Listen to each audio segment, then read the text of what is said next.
nodes are like security checkpoints. They filter out harmful substances like bacteria or viruses from our lymph fluid and also house immune cells that help fight infection. These immune cells are known as lymphocytes. There are B cells and T cells.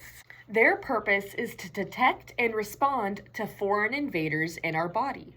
B cells create antibodies, whereas our T cells fight and destroy pathogens. Additionally, our lymph nodes monitor our lymph fluid to detect any abnormal changes, such as disease that has entered the body. When they detect a problem, such as infection or disease, the lymph nodes let the immune cells know to amp up their defense in our body. Another function of our lymph nodes is to recycle and remove dead cells in our bodies. We can think of our spleen as a blood filter.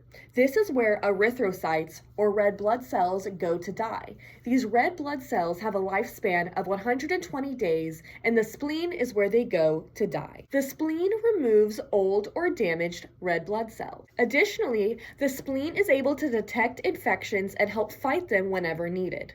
The spleen carefully monitors and filters our blood, looking for harmful microorganisms such as bacteria or viruses. When it comes to blood filtration, after our spleen removes old or damaged red blood cells, it also recycles helpful components. For example, iron is recycled to make more red blood cells. The spleen serves as a reservoir for blood, meaning it stores. It can store red blood cells and platelets. Platelets are very helpful for clotting and preventing excessive blood loss. The spleen can then release these platelets whenever needed. Another function of our spleen is to activate immune cells to react to infections. This means that the spleen is essential for the body's defensive mechanism against pathogens, bacteria, diseases, and infections. The thymus is a training ground for T cells, which are immune cells I mentioned earlier. We can see the thymus as kind of a school for training these warriors for fighting against, pathogens and disease.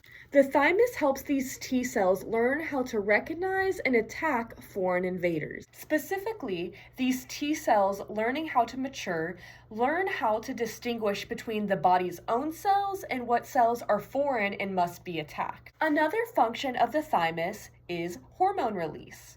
The thymus produces thymosin. Thymosin influences the activity of other immune cells. The thymus is most active during childhood and adolescence. As we mature and grow into adulthood, the thymus pretty much essentially disappears. As we get older, the thymus shrinks and becomes less active, but the work that it does when we're children lays the foundation for our immune system for the rest of our lives and protects our body. In this image, we can see the size of the thymus as a child versus the size as an adult. We can see how it shrinks over a lifetime. MALT stands for mucosa-associated lymphoid tissue. MALT is found in areas like the digestive and respiratory tracts. MALT acts as a local defense system, defending these areas against attacks. MALT plays a key role in our immune system by protecting mucus-covered areas. MALT is conveniently located at places that are exposed to the external environment. These locations include the gastrointestinal, respiratory, and the urogenital tracts. The MALT detects pathogens before they develop into infections. Additionally, MALT also activates lymphocytes, which are a type of white blood cell. This includes B and T cells, which are both essential for our immune system. The B cells in particular produce immunoglobulin.